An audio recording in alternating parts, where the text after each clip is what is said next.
आमच्या गावून 8:30ची गाडी येतो डोंगरीवर, तर मी त्या गाडीने येतो. आधी कधी कधी मी आपल्या मुलाच्या गाडीवर येतो आणि कधी कधी नाही तर ऑटोने येतो. पण मला तिथं बाया दिसतात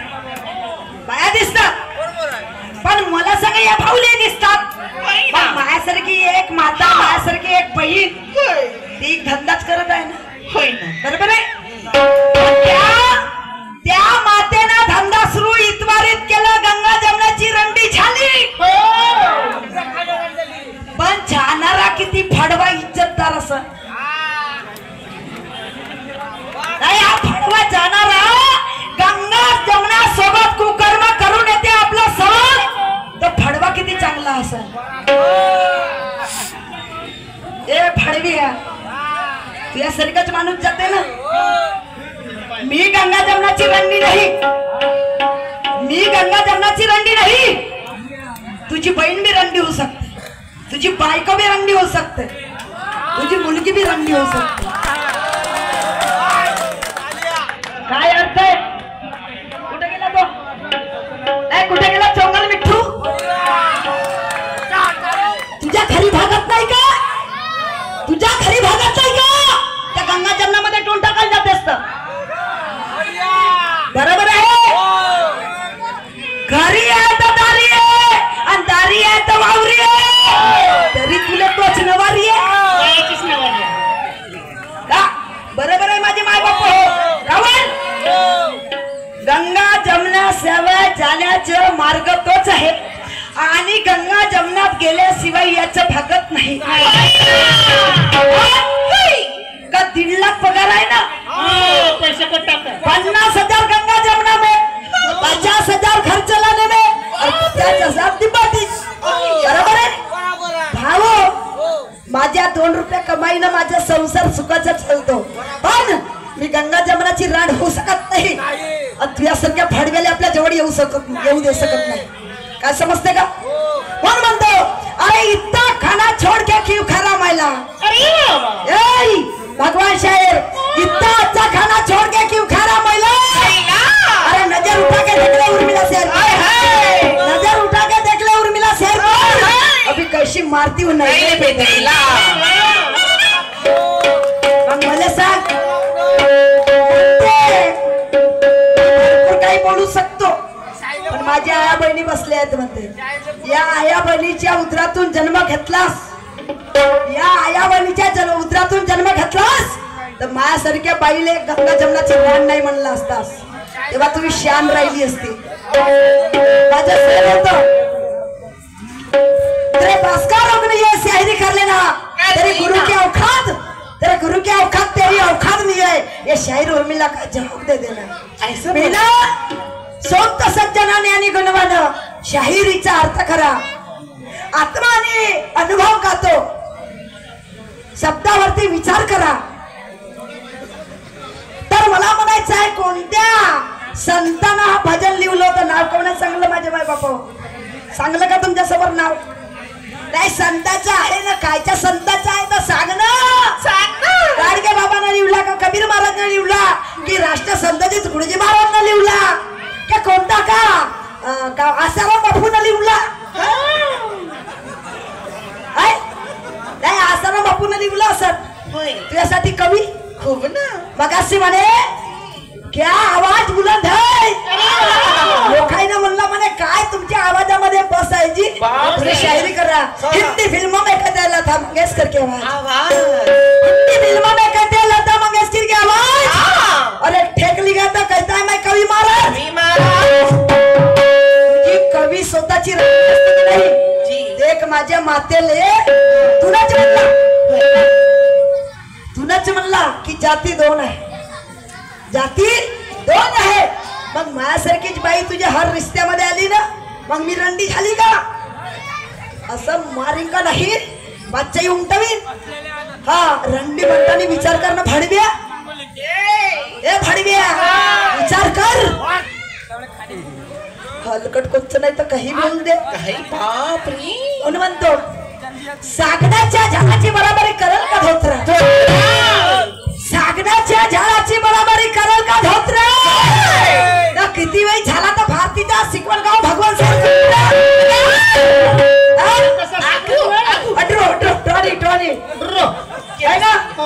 तुझ्यासारखे 10 कुत्रे पाळतो मी 10 पण मला सांगायची गरज नाहीये. माझी झोपडी आहे सुदामाची. सुशीला पत्नी होती का सुदामाची पत्नी शिशूला 17 गाठी पाळायची रुपयाला. पण ज्या वेळेस कृष्णासोबत भेटायला गेले की नाही घरात काही नव्हतं फक्त ताने बांधून दिलं होतं. अरे हे सांगायची गरज आहे का? शाहिरी करून आलास का? ठोकी झाडतेस आणि म्हणते शाहिरानं गाण्याची तोड दिलं पाहिजे. माय बाप पहिलं राहून माझ्या बाप गाण्याची तोड कोणत्या शहरानं दिलं पाहिजे? यानं दिलं असतं तर मी ना दिली असती का नाही?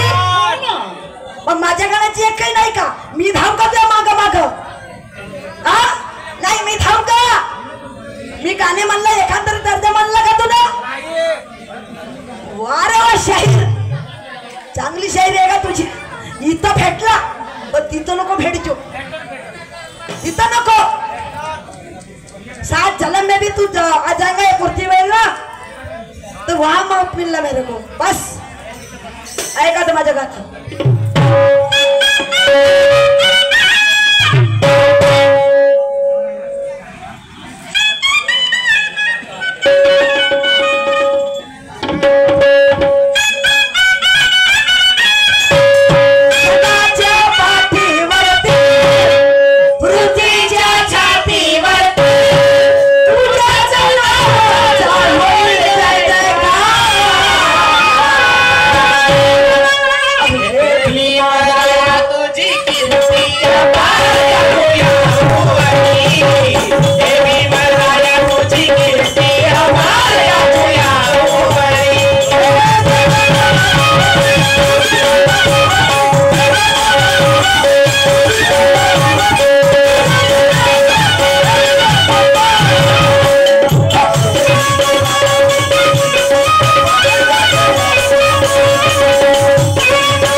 समझना नहीं भोली भाली मैं भी शेर शेरनी की बेटी हूँ. अरे जैसा मरीज मिलता है वैसे मैं इंजेक्शन लगाती माझ्या जवळ मरीज कसं येते टीबीचा येते कॅन्सरचा बी येते अल्सरचा बी येते पण मला इंजेक्शन लावणं आठवतं. इंजेक्शन जरूर राहू शकतो 13 माशीचं नाही. कोणतं मग देते? इंजेक्शन आहे ना चांगलं 20 माशीचं देते का 25? अरे बा तो इंजेक्शन घेतलं की नाही रातभर असंच कर झटकत राहील. वो इंजेक्शन देना याद हो ना जब शायरी में उतरना. म्हणते तुम्ही बहुत दिवसाच्या शायरा तू हातामध्ये चक्काला तर बहुत दिवस कराय नाही काय रे. तू आज निघाला असा पोरगा तर मी तू तयार आहो. माझ्या विचाराचे विचार त्याला पटले पाहिजे. माझे विचार त्याला पटले पाहिजे त्याचे विचार मला पटले पाहिजे. त्याला निर्गुण म्हणतात. त्याला निर्गुण म्हणतात. काय समजते तुला काठा? मला बहुत काही बोलता येते पण मी नंग्याच्या बरोबर नंगा होत नाही. नंग्याच्या बरोबर नंगी होत नाही आणि हागतले मार खात नाही. असं तर खाजवूनच खेळ सांगून दे खाजवायला नख पाहिजे ना. शब्दाला किंमत नाही बोलतो भलता काही. शब्दाला किंमत नाही बोलतो भलता काही.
गंगा जमुनाची रंडी.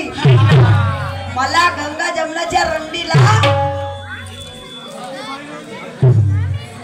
गंगा जमुनाची रंडी कशाला म्हणतात हे तरी तुला ठाऊक आहे का? हे तरी तुला ठाऊक आहे का?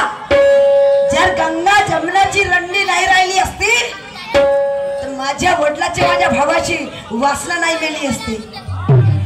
वासना नाही मेली असती. तू मला बोलवायला काय लावतेस?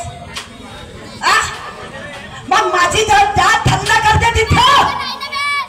मग तुझी जात ओरिजिनल आहे तर कायसाठी टोन टाकावले जाते? भाडचोकासाठी काय काढतेस आपल्या जातीची उतरतेस माझ्या हातानं? काय समजते रे तुले? माय भगवान शायरू कोण शायर बनवलं?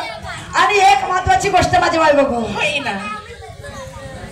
भारतीय निशाण आहे. ठीक आहे, तुरा निशाण आहे, कलंगी निशाण आहे, तिरंगा निशाण आहे, निळा निशाण आहे, सबान निशाण आहे, सुभान निशाण आहे.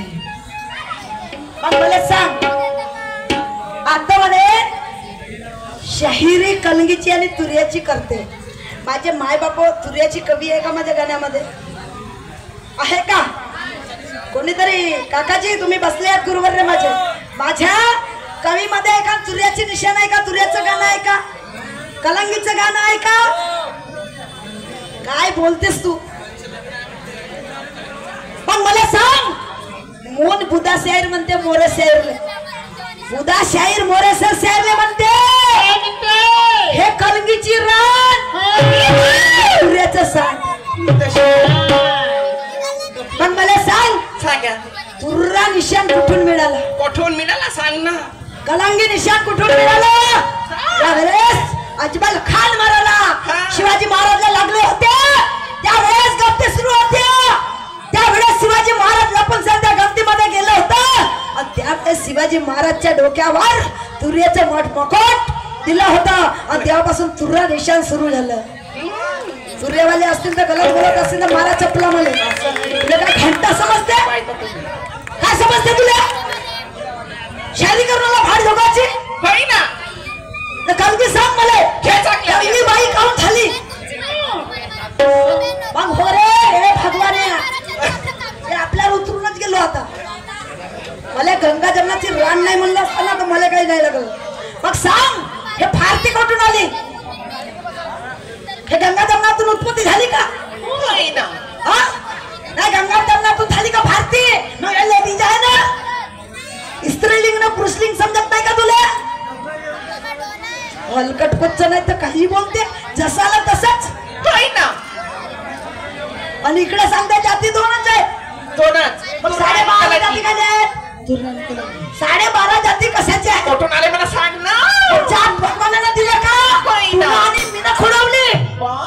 तुला आणि मीनं खुडवली. 12.5 जाती. 12 जाती आहेत ना. अर्धी जात कोणती वेळ सांगते बरं लोकांना. सांग सांग. कुठे गेला तो? भाड्याचा बैल असे मारीनं पाचही बोटाची 5 बंद चुंपटी. कोणा संग दुय्यम आहे हे तरी लक्षात ठेवणं बे. कोणा सांग? उर्मिला शाहीर. समजत नाही ना. चाललं काही बी बोलावलं जसं आलं तसंच बोलते. नाही की मी काय म्हणतो त्याचं.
निशाण आहे आणि पंचरंगी निशाण का हल्लं तर माझे गुरुवर रे तुर्याचे आहे. माझे गुरुवर रे तुर्याचे आहेत. ज्या वेळेस श्रीराम शहरजवळ माझ्या घरवर रे आले की एक मुलगी शायरी मध्ये निघत आहे त्याला निशाण काय द्यायचं. कवळो तुला समजत नाही का रे हे पंचतत्वाच्या देह आहे हे 5 रंग कशाचे आहे. मग मला सांग जो स्वतंत्र ध्वज आहे त्याला रंग नाही. त्याला रंग नाही का. तुझ्या हे पुतळा 3.5 हाताचा बनला याला 5 रंग नाही का. 5 रंग तुला समजलं असतं की नाही माझी पंचरंगी निशाण नाही काढलं असतं. पंचरंगी निशाण नाही काढलं असतं. दुसरी महत्वाची गोष्ट म्हणते मला पायाचा आधार आहे. बाप्पा बाप्पा काय आधार आहे का. 3 महिने 13 दिवस आपल्या वडिलाच्या डोक्यामध्ये राहिलं. 3 महिने 13 दिवस आपल्या वडिलाच्या डोक्यात राहिलं तर तो डोका हा आवट हाताचा आहे. हा आवट हाताचा आहे. या आवट हातामध्ये या कोणत्या जागी 3 महिने 13 दिवस राहिलं तो असं निशाणी करून लावशील बरोबर मानेंगे तेरे को मान लेंगे. आणि मी हे नाही म्हणलं का मला गुरु कर. माझी अवकातच नाही आहे चेले बनवायची. माझी अवकात नाही. तुझी अवकात आहे. तू बनवू शकतेस आणि बायाला ना माणसाला भाडवा म्हणू शकतेस ना बायाला रंडी म्हणू शकतेस. कारण का तुझ्या घरी ते जात आहे रंडी सोबत संसार केलं. त्याच रंडी सोबत संसार केला. त्याच रंडीच्या नवसूत्र दुग्ध पेला. त्याच रंडीची हाताची राखी बांधतेस आणि त्याच रंडीची दिवाळीला भाऊ वाढतात बरोबर. मग भाऊबीज बनवतात. काय खोलतेस माझ्या हाताने काय खोलतेस. अहो नवा नवा धोती पर कार करा दिसतेस. नवा नवा धोती पर कार करा दिसतेस. अरे कोण मोठरास तू कहा बसेस. कासे तर नाव आणि कासे तर गाव. कोण मोठरास तर सांग दे बरं मला नाव सांग दे. मग ते कसं तरी शेली वा सगळ्याचं नाव सांग. भाऊने गाणं म्हणलं बाई कोणतं. पांचाली 5 पांडवची पांचाली. पहिले म्हणलं सुरपंकानं डाव खेळलं म्हणते. सुरपंकानं काय सकोनी मामा का डाव खेळायला लावलं तर सकोनी मामा का डाव खेळायला लावलं तर. अरे सकोनी मामाने डाव खेळलं होतं 5 पांडवासोबत. डाव कशाला म्हणतात हे तरी कळते का तुले. डाव कायले म्हणते. अरे सुरपंकाला म्हण की मायाचं जाल आपलं बचवत होतं लक्ष्मणावर आणि रामावर. पण मग मला म्हणायचं आहे पुरुषोत्तम मर्यादा म्हणतो मी रामाला. ज्यावेळेस लक्ष्मणाकडे गेली लक्ष्मणानं म्हणलं माझा भाऊ आहे मा भावाला विचार. रामानं लिहून दिला सुरपंकाच्या पाठीवर की लक्ष्मणा याचे नाक आणि थान काटून घे. नाक आणि थान काटून घे. तर रामाचे विचार होते. लक्ष्मणाने पार केलं बरोबर आहे. दुसरी महत्वाची गोष्ट गाणं इकडे म्हणते डाव खेळलं म्हणते जाऊ द्या तुझ्या पर. दुसरी महत्वाची गोष्ट कोणती. पांचालीच्या लुगड्या सोडलं साडी सोडली भरल्या सभेमध्ये तर म्हणते ते खाऊन पुरवलं श्रीकृष्णानं. कोणाच्या वाचण्यात आलं असं माझ्या मायबापाचा हात वर करजा. तर म्हणते गंगेमध्ये द्रौपदी आंघोळ करायसाठी गेली होती. त्यावेळेस ऋषी बहुत पाण्यात गेलं. त्यावेळेस द्रौपदीने आपली साडी सोडली म्हणते. आपली साडी सोडली आणि त्या ऋषीच्या अंगावर फेकली. मला सांगा माझे मायबाप हो एखाद बाईचाही मुलगा तरुण त्या पाण्यामध्ये पोहत जात असाल नवरा स्वागत जात असाल तरी साडी सोडू शकते का. सोडू शकते का साडी. तुले शास्त्र पुराणचा अभ्यास नाही तर काय आंबाडीच्या भुरका सांगतेस का रे. अरे ज्या वेळेस कृष्णाची अंगरी चिरली होती खून लागलं होतं त्या दिवशी द्रौपदी होती. द्रौपदीने आपलं साडीचं पदर फाडलं त्याच्या हाताने बांधलं. त्यावेळेस कृष्णानं म्हटलं होतं द्रौपदी ज्या दिवशी तुझ्यावर संकट येऊन जाईल त्या दिवशी मी उभा नाही. त्यावेळेस सखा भैया कृष्ण आवाज लागली. साडी सुटली का माझे माय बाप? ए भोकण्याच्या भोकण्या आंधळ्याच्या आंधळ्या प्रश्न केला उगवलं काऊ चीर सोडलं हे सांगतो तुले. भोकण्याच्या भोकण्या आंधळ्याच्या आंधळ्या ज्या वेळेस द्रौपदी ढुला झुलत होती डोल्यावर बसली होती आणि तिथून दुर्योधन जात होत. दुर्योधन जात होत जिथं पाणी होत तिथं धोतर सोडत होत आणि जिथं पाणी नव्हतं तिथं धोतर उचलत होत. द्रौपदीला हसी आली. द्रौपदीने म्हटलं वा रे भोकण्याच्या भोकण्या आंधळ्याचे आंधळे म्हणून म्हणतो मर्द असरी का मर्द असरी शायरी करते पाखंडी बसला पंचरकीच्या गधा थोडी तुझी मांडी मांडी मांडी मांडी कच्ची गोली आहे की रे 5 पंडू सेकंड 6 7 8 गुटल आमच्याकडे दही पडा हराम कर तेव्हा हा प्रश्न उगवला. चाललं काही बोलाले आता ऐका माझे माय बाप. पांचालीची साडी सुटली नाही मला म्हणायचं आहे. ज्या वेळेस एका राजा घरी जेवण होतं आणि 5 पांडव गेले ज्या वेळेस अर्जुन गेला आणि प्रसाद आणलं त्यावेळेस आपल्या कोणती आईला आवाज दिला अगं ए आई मी प्रसाद आणली एक वस्तू आणली 5 भाऊ वाटून सारे खाऊन घ्या म्हणे. 5 भाऊ वाटून सारे खाऊन घ्या म्हणे. पण त्या कुंतीला माहित नव्हतं का मुलगी आली म्हणून नाही. तर त्या आईच्या सप्ताला पार करून सारी पारलं पण बायको कोणाची राहिली हे सांग बर. हे सांग तुला अभ्यासायला बोलून पंडवाचं के 5 सोबत भोगली हे सांग मला. चाललं स्टोटानं बायको पंचाली भजन सांगते भजन जो विचारलं तो नाही चाललं पाखंडीवर. आता माझं गाणं ऐक मी काय म्हणतो तर